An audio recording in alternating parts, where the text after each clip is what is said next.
So, have you ever wondered what happens when all the mind bending theory of quantum mechanics actually meets a final exam? Well, today, we're going to pull back the curtain on a quantum computing course to see exactly how students are tested on some of the most complex ideas in all of science. Let's dive in. I mean, this is the ultimate question, right? After weeks of wrestling with concepts like superposition and entanglement, students have to prove they can do more than just repeat definitions. They have to actually build something with it.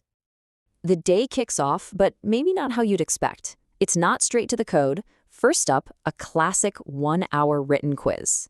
You can think of it as a theory checkup, just to make sure those foundations are absolutely airtight before a single line of code gets written. And would you look at the variety here? This isn't your standard run-of-the-mill quiz. They're throwing everything at them: multiple choice, true false, fill in the blank, and even deep problem solving. It really forces students to prove they understand the concepts from every possible angle. A question like this really shows you the level of depth we're talking about. It's not just asking what it is, it's asking for the mechanism. You have to explain how the algorithm actually zeroes in on the right answer, how it amplifies that tiny signal into a clear result. This is a true test of comprehension. All right, with the theory confirmed, it is time for the main event, a 1.5-hour practical. I love this analogy. Think of it as the driving test. You've read the manual, now you got to get behind the wheel of a quantum circuit and actually drive.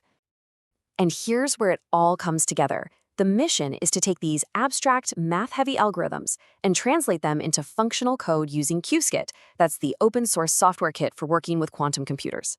This is truly where theory smacks right into reality. So let's break down what building a circuit for Grover's algorithm actually looks like. First, you get your qubits all set up and initialized. Then comes the really clever part. You build an oracle, which is like a quantum function that can recognize and flag the correct answer out of all the possibilities. After that, you apply that diffusion operator we mentioned to amplify the state you've flagged, making it way more likely to be found. And finally, you measure the system. And if you did everything right, the answer you were looking for pops right out. And it's not just one algorithm. Oh no. Students face a whole gauntlet of quantum classics. They have to implement Grover's, which is kind of like a super-powered search engine.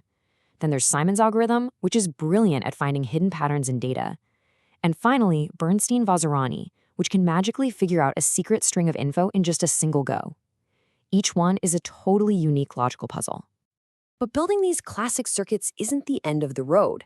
This assessment goes one step further, connecting these academic exercises to their practical applications. It's all about bridging that gap between the classroom and the real world. This is where they get thrown what's called an industry challenge. They get a hypothetical business problem, maybe a complex data search for a big tech company. Their task is to act like a professional quantum programmer, select the right algorithm, design the circuit, and then stand up and defend their choices. And to cap it all off, a group discussion forces them to really nail down the why. They have to contrast the classical and quantum approaches, explaining why exploring tons of possibilities all at once is just so much more powerful than checking them one by one. This is what truly drives home the whole idea of a quantum advantage. So after the quiz, the coding, the industry problem, and the discussion, what's the point of such an intense day? What are the real lasting takeaways for these students? This breakdown right here tells the whole story.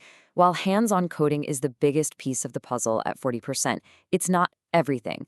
True mastery comes from this specific blend of formal assessment, collaborative discussion, and seeing how it all applies in the real world. And the outcome here is something you can actually point to. Students don't just walk away with a grade, they leave with real confidence in their coding. They have portfolio-ready projects, and their problem-solving and presentation skills are just so much sharper.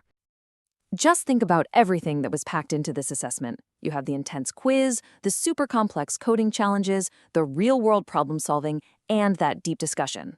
It all happens in just one day. In a single session, students transform weeks of abstract theory into a tangible, proven skill set. Which, of course, brings us to a final question.